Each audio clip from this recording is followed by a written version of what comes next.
सबको यथा योग्य नमस्ते। आज हम 8वीं कक्षा की संस्कृत की पाठ्य पुस्तक मंथन भाग 3 का पाठ 5 पढ़ेंगे। इस पाठ का नाम है महाकवि कालिदासः और ये इसका क भाग है। इसका ख भाग हम इसके अगले अध्याय में पढ़ेंगे। ये पाठ 5 है। पाठ 6 में हम इसी का ख भाग पढ़ेंगे। ये कहानी जो है 2 भागों में विभाजित की गई है, तो आज हम इसका पहला भाग करेंगे। महाकवि कालिदासः संस्कृत साहित्यस्य जगत प्रसिद्ध कविरासीत्। महाकवि कालिदास संस्कृत साहित्य का जगत प्रसिद्ध कवि था। इंग्लैंड देशवासिनः तु तं शेक्सपियर इति नाम्ना संबोधयन्ति। इंग्लैंड देश के वासी तो उन्हें शेक्सपियर इस नाम से संबोधित करते हैं। मतलब कि इंग्लैंड देश में जो है कालिदास शेक्सपियर नाम से जाने जाते हैं। भारतीय शेक्सपियर। कालिदासस्य विषये एका कथा लोकप्रिया अस्ति। कालिदास के विषय में एक कथा लोकप्रिय है। उज्जैन्यां समीपे राजा विद्याधरस्य राज्यः आसीत्। उज्जैनी के समीप राजा विद्याधर का राज्य था। तस्य पुत्री विद्योत्तमा अति विदुषी आसीत्। उनकी पुत्री विद्योत्तमा बहुत विदुषी थी। शास्त्रार्थे सा राजपंडितान् पराजितः अकरोत्। शास्त्रार्थ में उसने पंडितों को पराजित किया। एकदा सा उद्घोषितवती। एक बार उसने घोषणा की, अहम तेन सह एव विवाहं करिष्यामि यह माम शास्त्रार्थे पराजितुम कर्तुम शक्यते। एक बार उसने यह घोषणा की कि मैं उसी के साथ विवाह करूंगी जो मुझे शास्त्रार्थ में हरा सकता है। अर्थात एक बार उसने उद्घोषणा की कि मैं उसी से विवाह करूंगी जो मुझे शास्त्रार्थ में पराजित करे। सर्वे पंडिताः ईर्ष्यया अचिंतयन्। सभी पंडित जो राजा की सभा में जितने भी विद्वान थे उनको उसकी इस बात से बहुत ईर्ष्या हुई, तो वो सोचने लगे, अस्याः विवाहः तु मूर्खेण सह कारिष्यामः। इसका विवाह तो हम किसी मूर्ख के साथ करवाएंगे। तो मार्गे गच्छन् पंडिताः एकम युवकम अपश्यन्। मार्गे गच्छन् मतलब मार्ग में जाते हुए, रास्ते में जाते हुए उन पंडिताः मतलब उन विद्वानों ने एक युवक को देखा। स मूढ़तया यस्मिन् शाखोपरि उपविष्टः आसीत् ताम एव शाखाम कुठारेण कर्तने मग्नः आसीत्।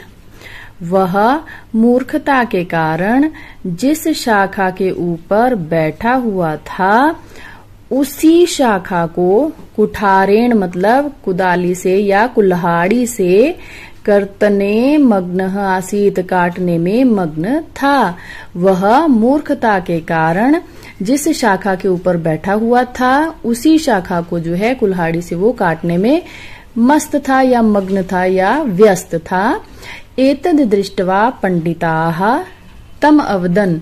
यह देखकर जो विद्वान थे वो उससे बोले, आगच्छ अस्माभिः सह, हमारे साथ आओ, वयम राजकुमार्या सह तव विवाहम कारिष्यामः। तो वो विद्वान उससे जाकर बोले कि हमारे साथ आओ, हम राजकुमारी के साथ तुम्हारा विवाह करवाएंगे। मूढ़ः प्रसन्नः भूत्वा तान् अन्वगच्छत्। मूढ़ः मतलब मूर्ख। प्रसन्नः भूत्वा तान् अन्वगच्छन्। वह मूर्ख प्रसन्न होकर उनके पीछे चल पड़ा। पंडिताः तम अकथयन्। वे सभी विद्वान उससे अकथयन मतलब बोले, यत्र वयम त्वाम नयामः तत्र किमपि न वदतु। जहाँ हम तुम्हें लेकर जा रहे हैं वहाँ पर कुछ भी मत कहो या कहना।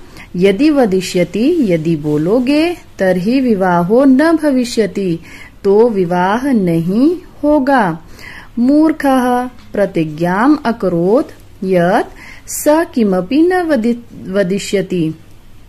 मूर्ख ने प्रतिज्ञा की कि वह कुछ भी नहीं बोलेगा। पंडिताः तम पंडितवत आभूष्य राज्ञम् समीपम अनयन। फिर जो विद्वान थे उन्होंने उसे पंडित के समान आभूष्य मतलब सजाकर राज्ञम् समीपम अनयन, वो उसे राजा के समीप ले गए। अवदन, अवदन अर्थात बोले। अब वो क्या बोले? महाराज एषः उज्जयिनी नगरस्य विद्वान आचार्यः अधुना मौन व्रतम आचरति। कि महाराज यह उज्जयिनी नगर का विद्वान है और अभी यह मौन व्रत पर है, अर्थात इनका अभी मौन व्रत है। एषः एव राजकुमार्या सह शास्त्रार्थे समर्थः। यही राजकुमारी के साथ शास्त्रार्थ करने में समर्थ है। परंतु एषः संकेतैः एव उत्तराणि दास्यति।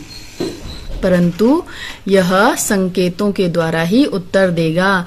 अर्थात उन्होंने राजा को बताया कि ये अभी जो है मौन व्रत का पालन कर रहे हैं, इसलिए ये जो है संकेत के द्वारा, ये मुख से कुछ नहीं बोलेंगे, केवल संकेत के द्वारा जो है राजकुमारी के प्रश्नों का उत्तर देगा। राजकुमारी इदम समयम स्वीकृतवान। राजकुमारी ने यह शर्त, समयम होता है शर्त, स्वीकृतवान मतलब स्वीकार कर ली। राजा प्रसन्नो अभवत। राजा प्रसन्न हो गया।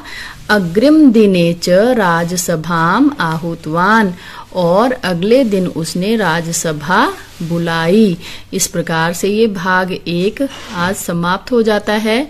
इसका भाग 2 जानने के लिए मेरी वीडियो का सेकंड पार्ट जरूर देखिएगा। इसके साथ ही ये वीडियो समाप्त होती है।